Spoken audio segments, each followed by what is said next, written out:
Good evening, Bahamas. Coming up tonight.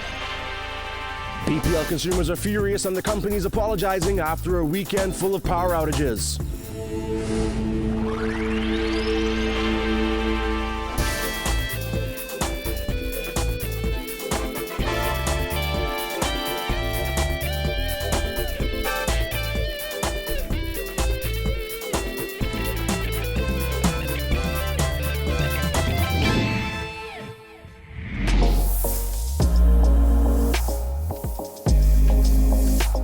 Our news is brought to you by Alive. Welcome to Our News and thanks for joining us. I'm Kyle Joaquin. Following a series of blackouts in areas across New Providence over the weekend, Bahamas Power and Light is urging businesses to prepare for further disruptions in power supply this week as officials seek to address power generation issues. During a news conference today, BPL CEO apologized to the public for the frequent outages. However, consumers say that's not good enough. Jared Higgs reports. Thank God I get on a little battery fan. That's all I show, so I ain't letting can go up. It's a big problem. That's a feeling shared by many BPL customers who were fuming this weekend after enduring a series of blackouts. Torture, yes. BPL Chairman Donovan Moxey issued an apology on Monday morning, calling the widespread load-shedding exercise an unacceptable anomaly. Back in April, Moxey told Our News that BPL did not expect any load-shedding during the summer months. Today, he says that was positive thinking. We don't ever go into a year of planning saying that we are planning and we will have load shedding. We will never attempt that, put that in our mindset, because our whole push on this is positive. BPL's Chief Operating Officer, Ian Pratt, put the matter plainly, saying the company simply didn't have sufficient power to meet the demands of consumers. He says 2 generators were taken out of service for maintenance and weren't brought back online in time. Eventually, things got even worse. Last week, however, additional units at the Blue Hills plant developed problems, which resulted in them coming offline and setting up the present generation shortfall. 2 units at the Blue Hills power station tripped offline. One of those fed into our steam turbine, which takes the heat energy from the exhaust system of one of those generators to produce power. When that engine came offline, the steam turbine also came offline. As a result of the challenges, the BPL chairman says costly rental generators will have to be installed. He also warned residents and businesses to brace themselves for more hot and dark days and nights this summer. We know some businesses are going to be affected again this week. And so we'll do everything we can to communicate as quickly as we can what may be happening with respect to generation. But we would ask those businesses that can prepare to understand that there are potential load shedding events, or there are load shedding events that will occur this week. BPL officials say they won't release a load shedding schedule due to safety concerns. And with more load shedding expected, even after the installation of the temporary generators, several consumers we spoke with expressed frustration. It's hot. As a 62-year-old man, I can't take all this heat. Yeah, it was burning up. It was hot. Losing stuff in the fridge, everything rotting up and stuff like that, because it ain't being off for like 5 minutes, being off for hours. Others slammed the company's service. Terrible. Miserable. On and off, on and off, on and off, 8 times yesterday on Sunday. 8 times. Do you think that BPL should, offer something to their consumers, some sort of credit on their account? They have to offer something, because that's not fair to the consumers. You know what I mean? It's not fair. And then they don't say when they can turn it off, they just turn it off. While BPL consumers say some sort of credit is due after the insufficient power supply this weekend, BPL executives say that's not likely to happen. When you look at a utility like BPL, it's really pay as you go or pay for what you use. And so from our perspective, if you're utilizing the electricity that we've delivered to you, then we expect to be paid for it. Meanwhile, consumers with damaged appliances as a result of power surges can make a claim for reimbursement with BPL. However, the company will only honor the application if the consumer gets an appliance technician to verify the damage. Reporting for Our News, I'm Jared Higgs. Well, BPL has also come under fire for failing to inform consumers of load-shedding exercises ahead of time. Officials say that was to prevent criminals from preying on communities without power supply. Jillian Gray has that. Following a weekend of blackouts, the National Security Minister said crime is always a concern whenever the lights go out. There's always a risk. I mean, if there is a blackout, there's a risk that persons will take advantage of that blackout. Some residents reported experiencing as many as 9 service interruptions throughout the course of the weekend. They say to make matters worse, they had no warning from BPL ahead of the frequent outages. BPL has said that it does not release load shedding schedules due to concerns that criminals could use the opportunity to target areas without electricity. The National Security Minister said he cannot confirm if officers instructed BPL not to release a schedule, but he said he understands the concern, as there have been instances in the past where criminals have taken advantage of such circumstances. When we have hurricanes, for example, that's an opportunity for criminals to take advantage of a natural disaster. And we've had situations such as that. And so I think your question would be whether their concerns were legitimate. I mean, yes, I think it's a legitimate concern. That, I mean, if there is a total blackout on our island-wide blackout, if they do certain things, there may be a risk that other things may happen. Dames added that officers are always prepared to ramp up patrols when necessary. That, and the officers are pre-warned of a blackout, or if a blackout happens suddenly, officers are advised, and the police will shift their resources as needed. Reporting for Our News, I'm Jillian Gray. All right, thanks, Jillian. The Public Hospitals Authority has issued an urgent call for blood donations after multiple people, including 25 tourists, were injured in a bus accident in Eleuthera this morning. Officials say a commercial bus was transporting cruise line passengers when the accident happened around 11 a.m. in Rock Sound. Our News understands that the bus overturned, but the details remain unclear. According to the PHA, 5 persons were seriously injured and had to be airlifted to medical facilities in New Providence and South Florida. Our News was at Odyssey Aviation this afternoon as the U.S. Coast Guard helicopter landed.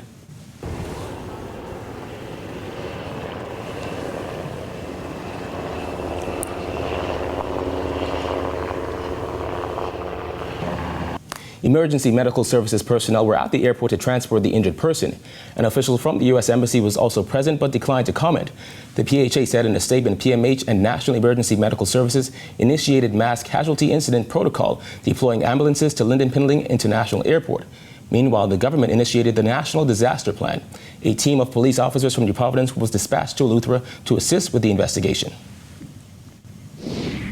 In other news, the local music industry is mourning the loss of Bahamian reggae artist MDs, who was murdered over the weekend. His death sent shockwaves throughout the country as those who knew him best paid tribute to the man affectionately known as D's.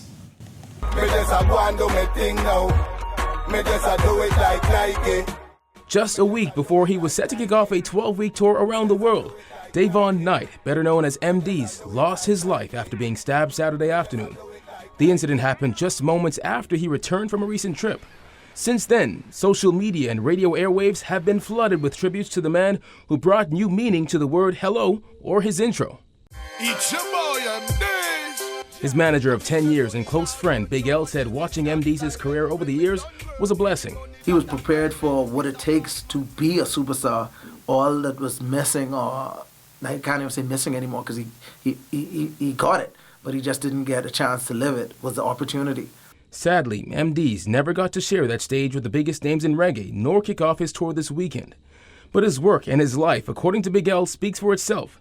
And when he stumbled upon his darkest hour when he lost his mother just a few years ago, he put pen to paper and made it work.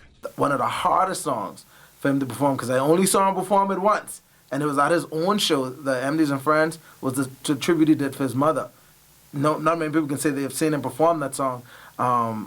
But that song was one, I think that song meant the most to him. In just a matter of weeks, MD's was set to perform on the biggest stage of his life, Sunfest in Jamaica. Fellow artist and friend Sammy Starr, who produced MD's first song many years ago, said the news for him is heartbreaking. We knew beyond a shadow of a doubt, once he took that Sunfest stage, that would have been it. You know how everyone's career, when they work really hard, has that one turning point? That would have been his right there. After that performance, he would have skyrocketed. MD's has done numerous interviews and appearances over the years, but perhaps one that will remain most memorable was when he spoke with radio personality The Natural Empress. An emotional MDs fought back tears as he talked about his fight for Bahamian artists and the respect they deserve. Like I tell them, we mightn't be the guys that make $100 million, but we can pave the way for that cycle to stop. Yeah. For that cycle to stop, because artists over here got talent, and we've been keeping each other down for too long. For too long. For those who knew and loved MDs, while he may no longer be here, his music and the love he showed others lives on. He would stop traffic to let the mother duck and ducklings cross the road. He was that kind of guy. That's how he needs to be remembered, and of course for his fight to get our music to the world stage.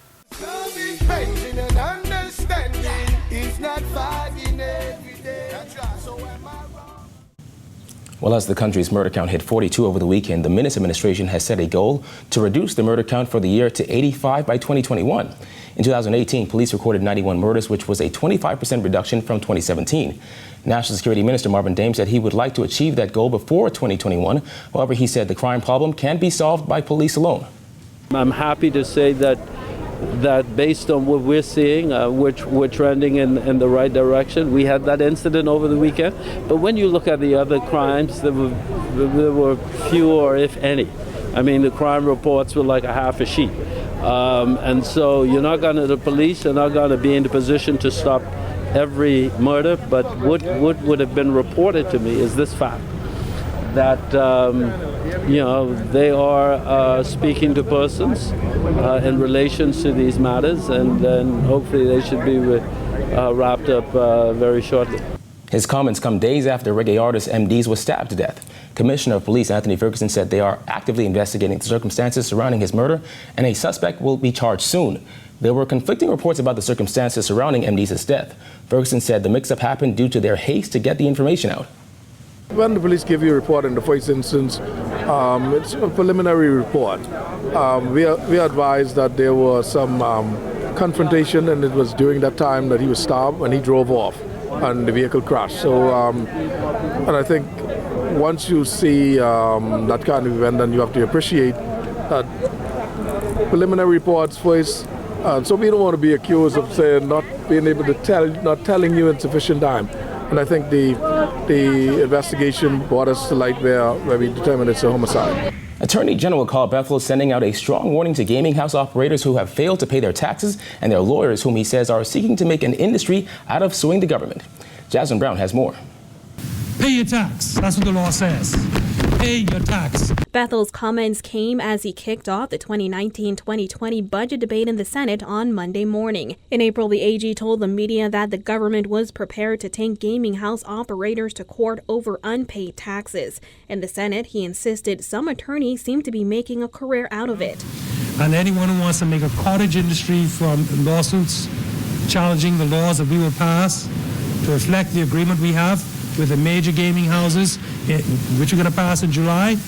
Anyone who wants to have go start a lawsuit, pay your tax. That's what the law says. During the budget communication last May, the government announced a sliding scale tax on gaming house revenues and a 5% stamp tax on deposits. However, after widespread backlash from gaming operators who claimed that the new taxes would be detrimental to their businesses and the lawsuit, the government agreed to delay the enforcement of those taxes. In February, the government announced that it had reached an agreement with gaming house operators, which would result in a collection of $35 million annually from the sliding scale tax on net taxable revenue and $15 million from a tax on winnings as a result of lottery bets.